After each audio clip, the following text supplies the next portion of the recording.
Okay. It says you are live. Good morning. For those of you that don't know me, my name is Joan Jack. It's up there in the corner. Pretty good, eh? And so I think I'll start where I'm just waiting for my guest this morning. Our guest this morning is Marcella Fontaine. She's from the Saugeen First Nation in Manitoba. And she's going to be about 5 minutes, she said. So I'll just talk until she gets here. I'm nervous this morning. I don't know why. Um, those of you that know me know that I'm not really nervous to speak in public. I get nervous, but then it goes away. But I'm very nervous this morning. Maybe it's the subject matter.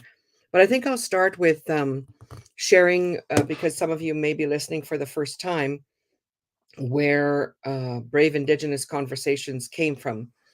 I was in some professional development training with Landmark Worldwide, and I met Shannon Lee, and her and I, basically our worldviews collided. And um, I was saying previously that I'm not really conflict averse, so we worked through the conflict and came out the other side as really good friends. She's like a heart sister to me now, and we're learning from each other. I'd like to welcome our viewers. There's a couple of you on already. That's great. I'm learning about all this. And so, anyways, I'm rambling already. Ramble. Um, for years, I've had the desire to speak, and of course, I want to be heard. But it's more about I feel like I've got something to say, and I'm sure many of you feel that way too. And there's only certain situations where you can speak freely or frankly, because there's costs of doing that and risks associated with doing that. Good morning, Tabitha. Aw. So I can see some of the listeners pop on. I think Tabitha's listening on YouTube, which is great because now I can see, I'm learning as I go how this works. Anyway, um, a few years ago, someone said to me, I was beaking off about something with them, and they were like, "Oh my God, you're a female Joe Rogan." And I was like, "What is that?" And so I Googled it. It was like, oh my goodness. Um, this guy has 14.7 million followers and is having a global impact. And I was like, that's interesting. But I do a lot of volunteer work. So I wasn't really interested in doing more volunteer work, particularly. And then we're driving a Whitehorse about a month ago, maybe now. And I listened to a lot of podcasts. Well, I listened to maybe 3 or 4 loyally. They really speak to me. And I just realized I should shut my phone off because someone's messaging me. So I was listening, and then I got direction basically, that I should do a podcast, and I realized why I should do it. And I've put in the bottom corner, because I'm learning how to use this technology, the link to our land-based camp, healing camp. And my husband and I have been going down the Nakana River, I don't know, since I got here, like since 92, 93.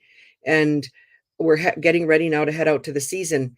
You can go to our website, and then there's a link there to our Facebook page where you can follow. And I go live quite often down there and show you what we're up to. Like if we're cleaning fish, my daughter Lonnie comes down. She came down last year and did a few lives. Whatever we're doing, the guys are at the boat. Oh, I think Marcella's here. Okay. I'm going to add. Late. There we go. Okay. We did it, Marcella. Yeah. I can hear you. So I was just introducing my podcast and, rambling on. And so what I've done with the last 2 episodes is invited people that my guests, to just introduce themselves and share why you wanted to be here. And then we're just going to visit till we're done. Okay. Big wage, Joan. My name is Marcella Fontaine, and I'm Anishinaabe from the Saugeen First Nation. My education background is I have a PhD in business in Western terms, and within my culture, traditions, I'm still learning, practice our ceremonies, can speak the language. And in the last probably 25 years, I've been heavily involved in economic development. I've done a lot of work on language and culture, as well as doing evaluations, doing uh, environmental scans in the area of CFS Mm. and community development. So I always say I have a well-rounded background. And Mhm. I'm a mother to three daughters and a grandmother to eight. Mm. And so yeah, I'm I'm here. I'm amazing. So when we were talking in Messenger, you'd said that you wanted to talk about lateral violence and sneaky jealousy. You said I found your use of the word sneaky jealousy really interesting, and I was like, hell yeah, let's talk about that. Yes. So why don't you start, and we'll just talk about that for a while, and maybe we'll talk about other things. Okay. Well, I reached out to Joan to speak about some experiences that I've been, faced with over probably the last, 5 to 10 years. And one of the issues that I've faced in the workplace has been, a lot of lateral violence and the issue. And I use the term jealousy because it has come out. And, elders have told me to continue on my path and take the high road when we know, as especially as women, how much harder it is within our environments, whether organizations or communities, that there is jealousy. And one of the things that I've learned is I don't share my background that much. I don't talk about my education. I would rather stay in the back because of that reason. I'm not Mm, one to highlight or talk about, my education or um, the work that I've done. Only if I have to. I was a professor with the University College of the North. Many years ago, I had a very loving mentor, Marie Smallface Maruli. She's passed on now, but I just loved her dearly because she really pushed me to mm, attain the highest level of Western education. And she was a very strong woman, politically, academically, and she just said it like it was. So she actually gave me my first job mm, and told me that, I should go on and teach. And she provided me with that opportunity. mm, And within that setting, I saw a lot of individuals who would compete, right? And normally that's not our nature mm, as Anishinaabe people or as Indigenous people. So I found it very interesting. But through the years, um, when I worked up in the at UCN, I saw the same thing happening among our students, and especially within our young women, and would, just advise them, just, take the high road, continue what you're doing. And then, noticed a lot of lateral violence between, um, it was subtle at first, but I actually had two students quit the program, the business admin program, because of that very reason. And it really it affected me because I thought, mm, these students have potential, but why should they have to go through that? And they were two young women, and they just decided, that's it, I'm done.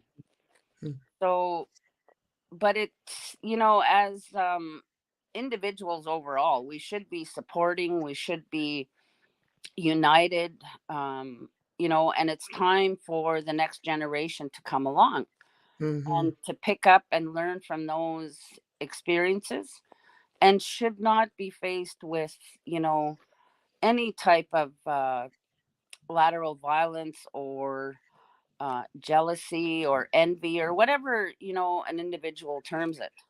mhm, But I've also been told, and my personal experience is, don't tell anybody, that you have a PhD, or don't tell anybody that, all of this work you've done.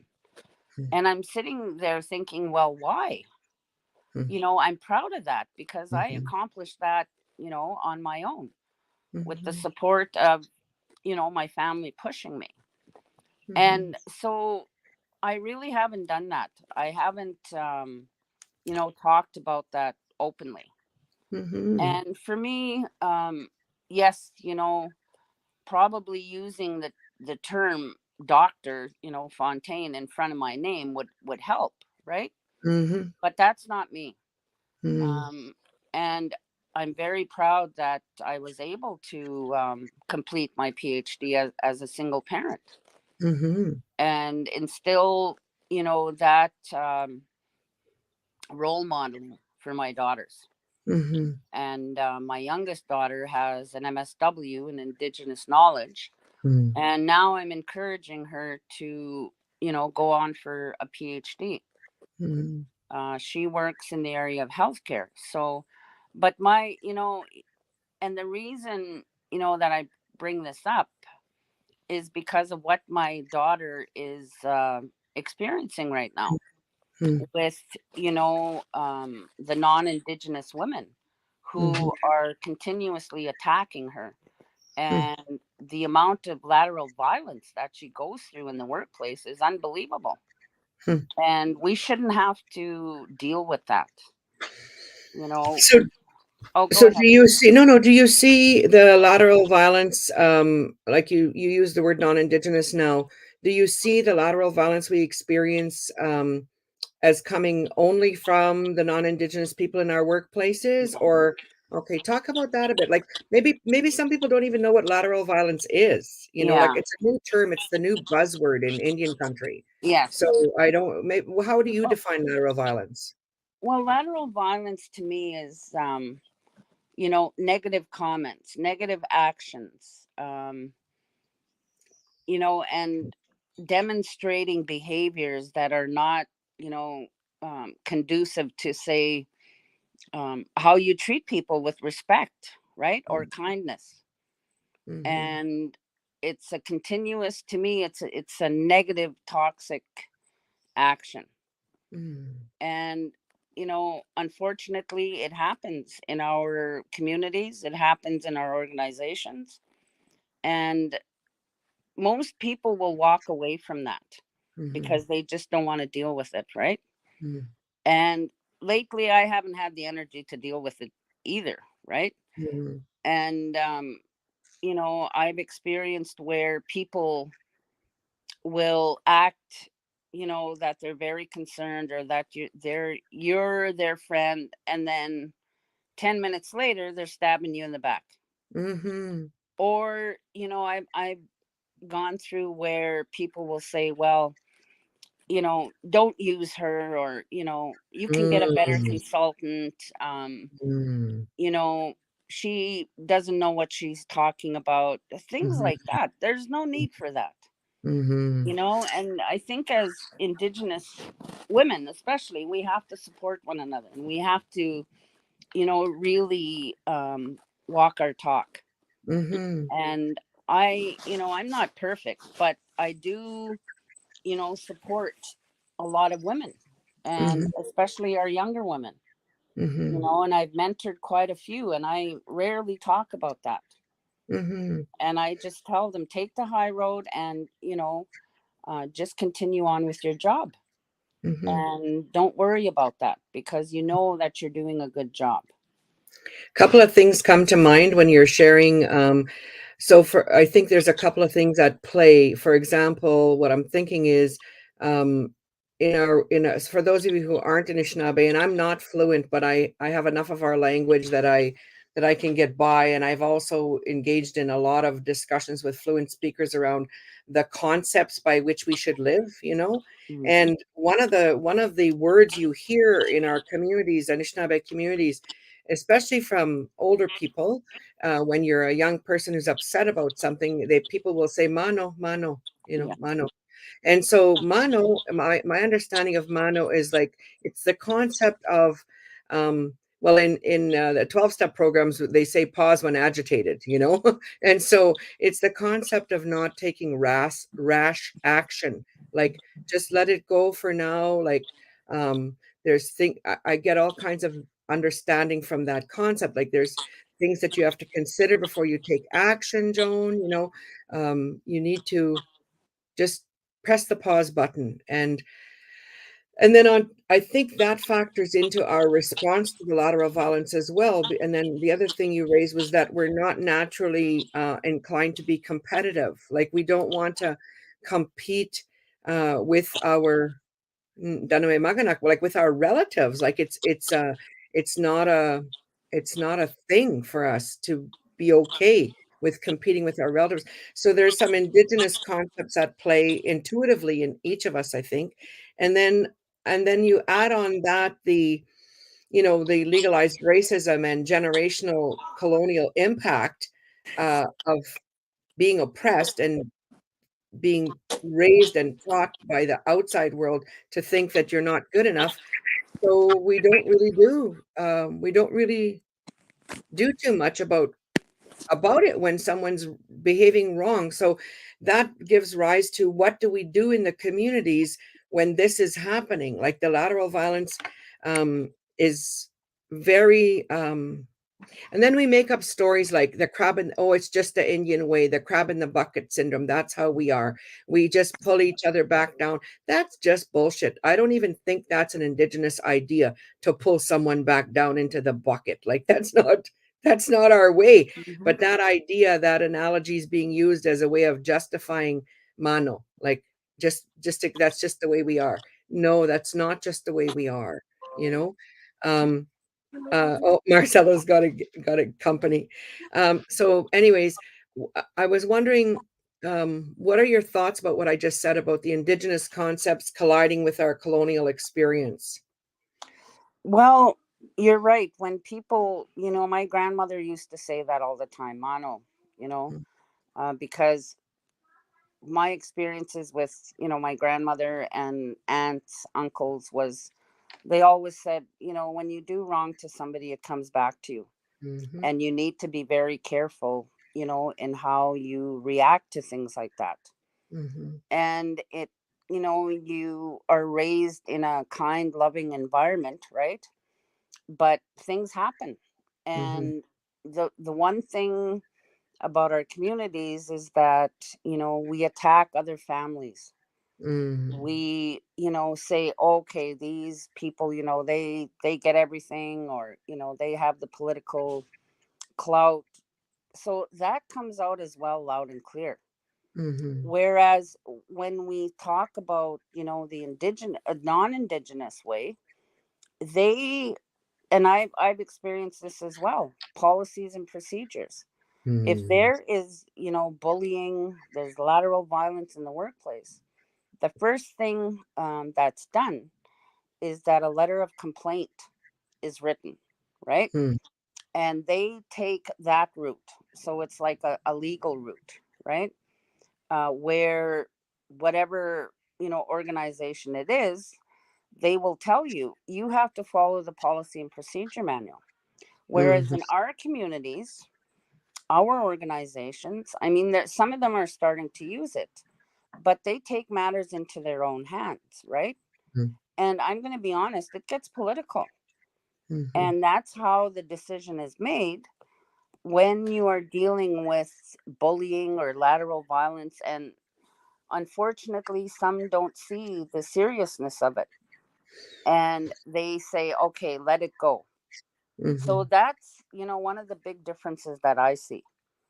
And then mhm, there's retaliation, there's revenge, mm, where, some people will go hard and go after, an individual. And I've seen that as well. So within our communities, there has been a lot of changes, and there's no longer that the going to the elders for advice, mm, or, sitting down with the elders and saying, how can we deal with this? How can we approach this?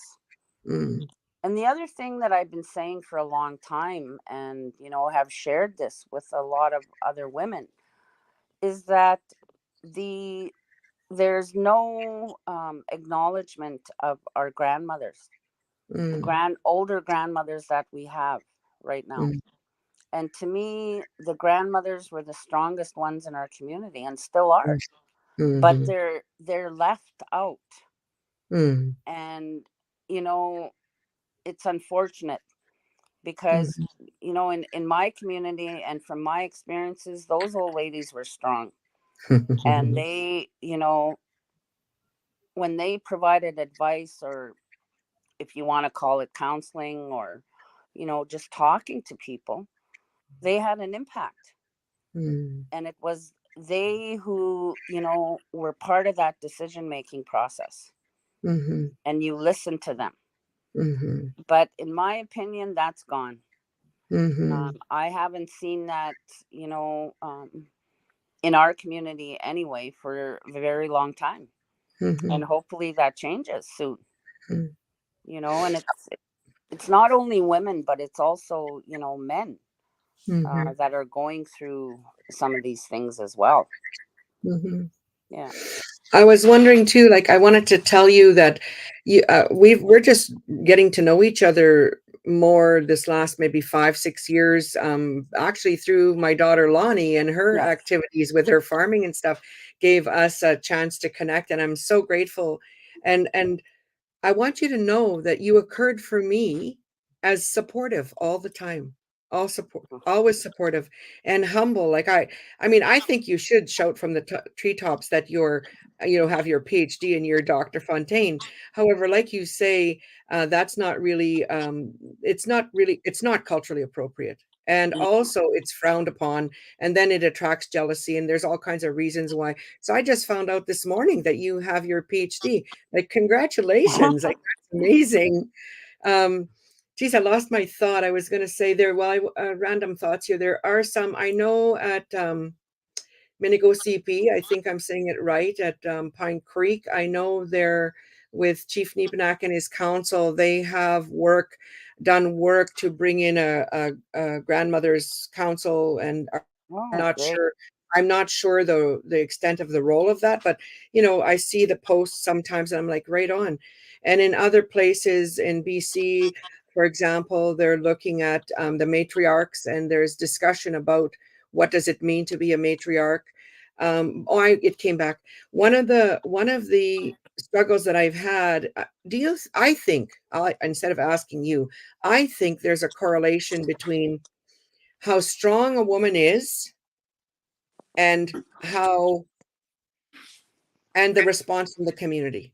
Strong and intelligent Indigenous women are not, misogyny outside our communities is alive and well, and Mhm. it's also alive and well inside our communities. And I feel, I mean, I can't prove it, but it's mostly women who are at the top of these organizations that are keeping and have kept me, I'll speak about my experience, out, because I can feel it. Like I can feel like I've tried so hard to be myself and still be respectful and be loving. But if I have a different opinion than you, I'm going to want to share it. Like, why wouldn't we want to talk about how we see things differently? Like Yes. we're not like an army or something, but it's like, I've been described as, loose cannon, you know, and that whole, oh, don't hire her, don't get her. That has to do with because I won't be controlled. Yeah. I can cooperate with you for sure. Like I'll put my shoulder to the truck if it's stuck in the mud and push till I can't push anymore. But I won't be bossed or controlled. And that's, I think, a very Indigenous characteristic. In Disney, I own myself. Hmm. Those old ladies you talk about, that's what they teach you, is that you're strong and you're the one who's, you're responsible for your life. And so I'm in therapy about it. I mean, for real. For reals, my young, kids say, like, I know because I can feel it when I bump into powerful Indigenous women, not all of them, not all. You can feel it. It's a feeling. That's the sneaky jealousy you were talking about. And so I believe that there's like a moose in the room that we're not talking about our role as Indigenous women in our own oppression within our communities. Like, women get in power behind those men and then keep anybody else out. They're like the generals for those men in power, is what I think. And Mm. I don't know if they know they're doing that. Like, do you think they know? Do you think Some they're do. doing? Some do. Yeah. Yeah, they know what they're doing. And it's I mean, I'm in my 60s now, and I did excellent work when I was, out in Treaty 7. I did excellent work, in Manitoba. And I've always said to whatever community has hired me, I will pass on these skills so you don't have to, hire somebody to do this Mhm, work, right? mhm. And and it's I mean, if you make a mistake, then you make a mistake and you learn from it. Yeah. But and some communities will blacklist you.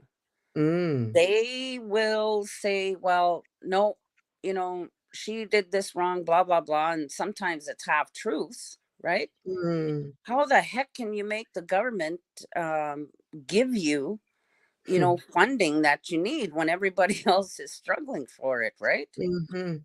So Yeah. that's the other thing, is that being on a blacklist because you made a mistake, or people have this idea, oh, she thinks she's so good. I've heard that. Ah, yeah. Thinking, what? Like, where the heck does that come from? Yeah. So, and it's like I said, my I elders, my mom, my aunts tell me, just keep going, mhm. be the person you are.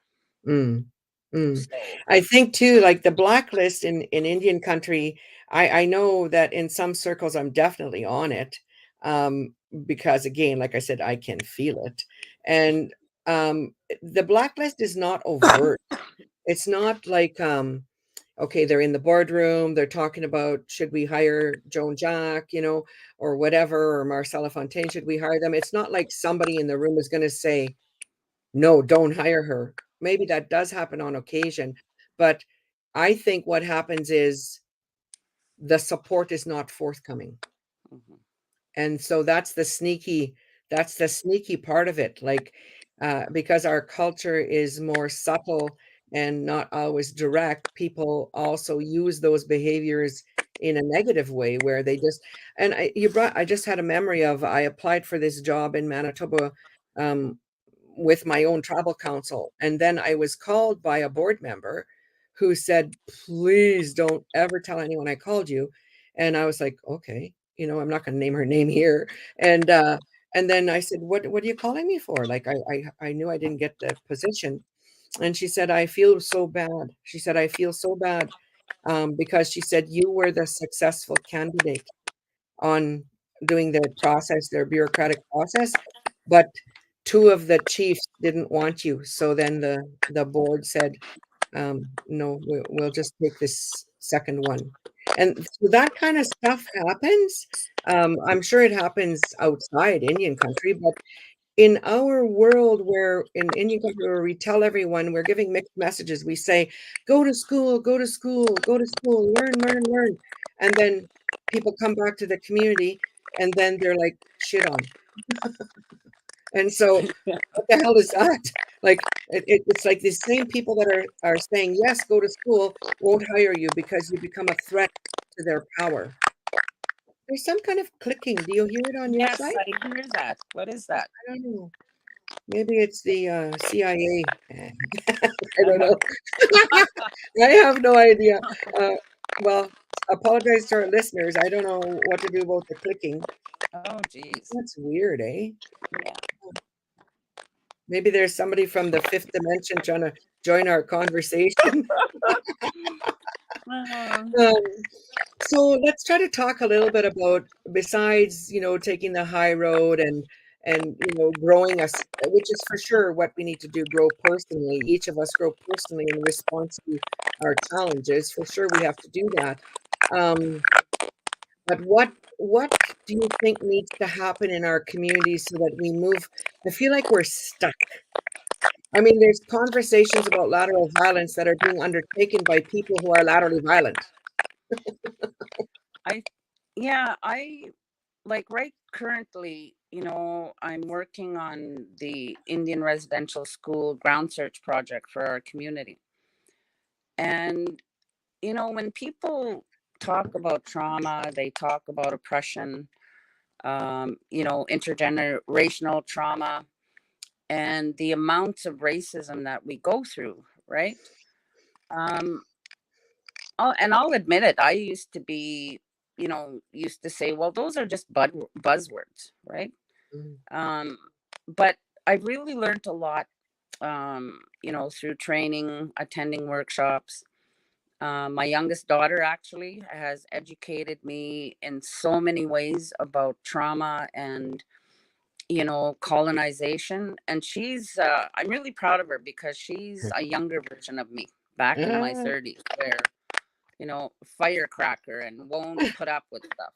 But I think all of those issues are now just hitting, where you know we can talk about the trauma and the oppression and the colonization, and especially the amount of racism that we go through, right?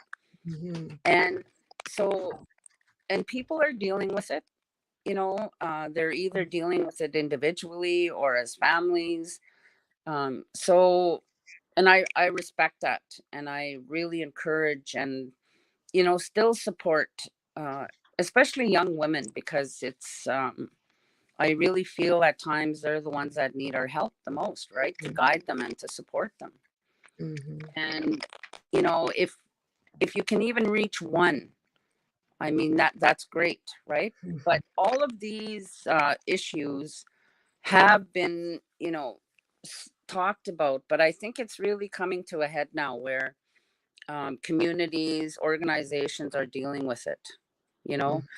And I always think of, I'm so proud of Jennifer Wood, mm, for sharing her story and what she's been through and how she's advocating. And, she's, to me, she's a friend and will help you when you need it. So, mhm, and those stories are coming out, and there's a lot of other women who are sharing their stories and what they went mhm, through. mhm. So I think that's a big starting process for our communities in how to deal with that trauma that you've been through, Yeah. right? And I think that and some men have changed, but I think our leadership, which are mostly male, have to change their way of thinking as well. Mhm. And they need to be more supportive, Yeah. and they need to acknowledge that, hey, we have all these strong educated women in our communities. Mhm, Why are we not either honoring them or sitting down with them and having an open discussion, right? mhm, Because when we talk about our future generations, we need to be inclusive as male and female because of that balance, right? mhm, And our young people need that, mhm, rather than this jealousy, this revenge attitude. That's not mhm, right. mhm. And we need to, however we teach our children, our especially our grandchildren, has an effect on Mhm. things that are being done. Yeah.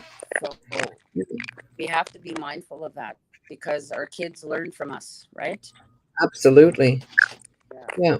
One of the things I've been thinking about for years is that, because of mono and because of oppression, we end up being really conflict averse. Like we just don't want to move through conflict for those reasons. The generational impact of racism and colonialism and our own cultural view of just let it go and just you know because the other thing that you hear in our language is "Bata ko like when I'm acting out of turn, I remember as a child, my dad actually, who was non-Indigenous but a fluent speaker, would say to me, "Papa, like you're going to curse yourself," you know, and like so. This collective accountability is always in our paradigm. The idea that we're always in relationship and there's always an accountability that exists in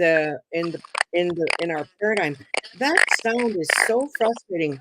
I hope somebody can take it out after for the when we post. I'm so sorry, Marcella, but I don't know what I'm doing.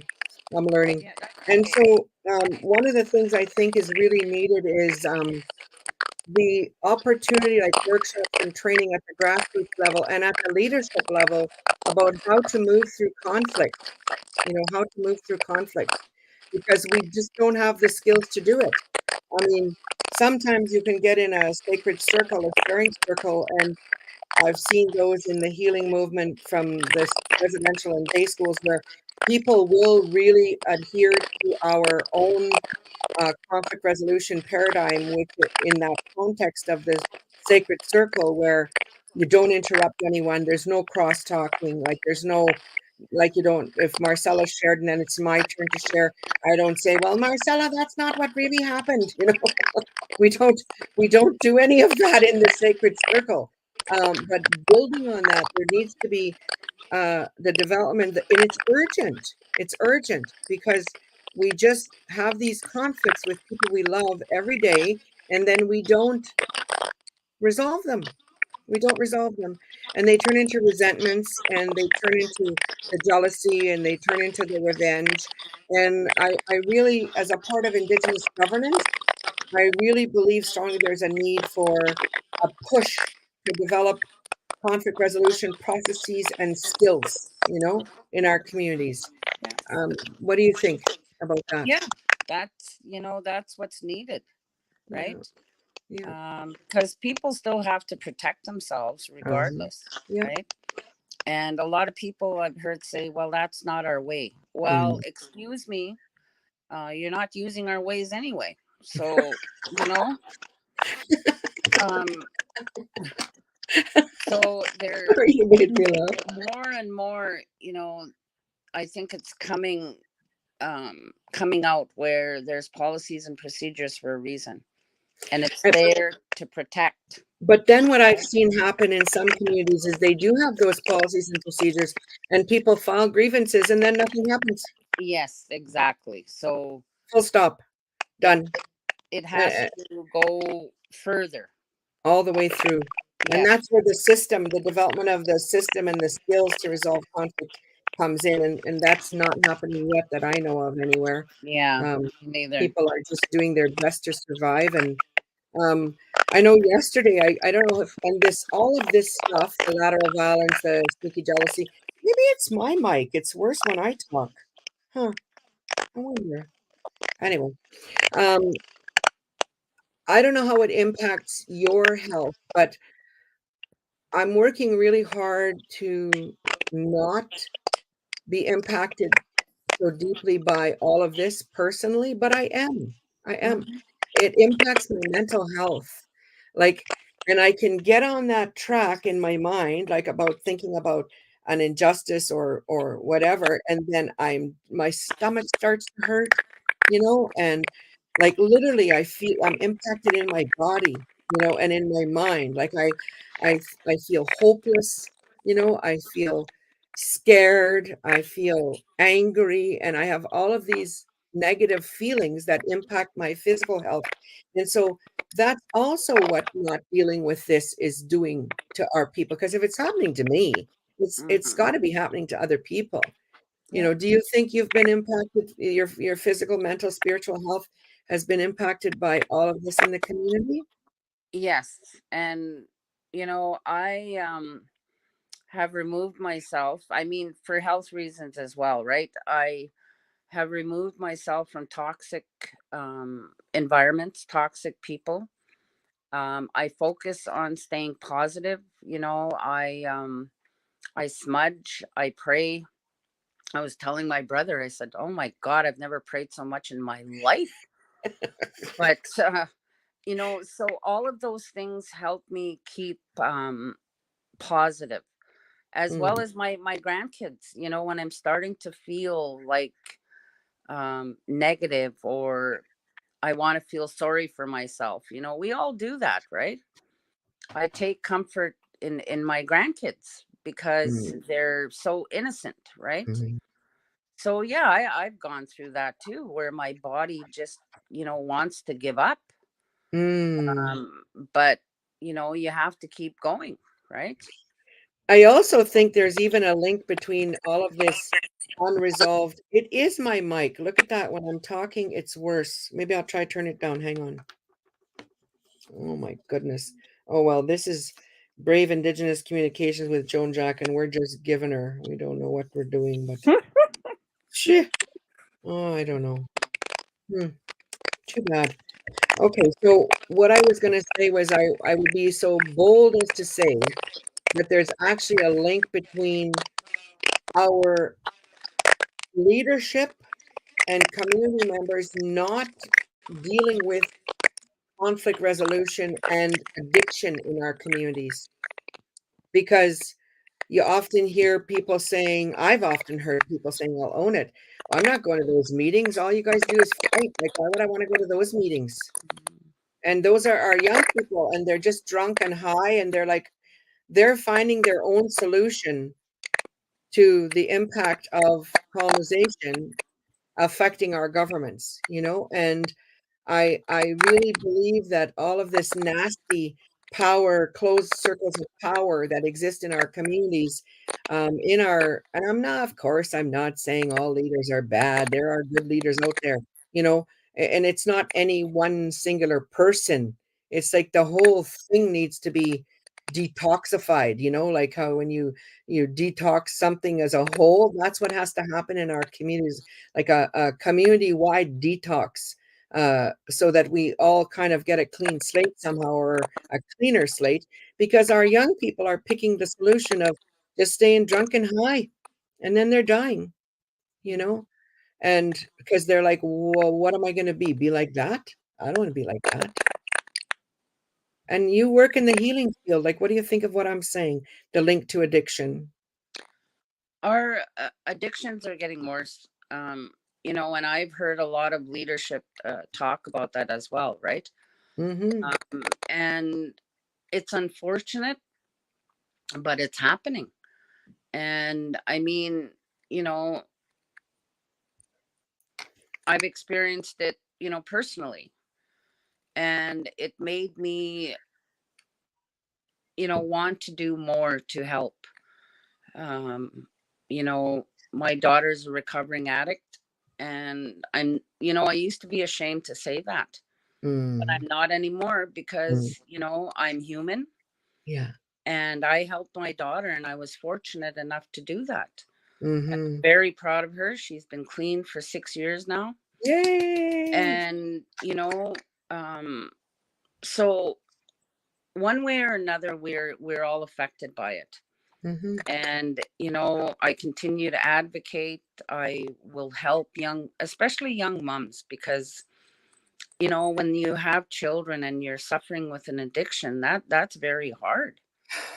And you know it's and I'm not bragging about this, but I've helped young moms, financially, emotionally, Mhm, put them in the right direction.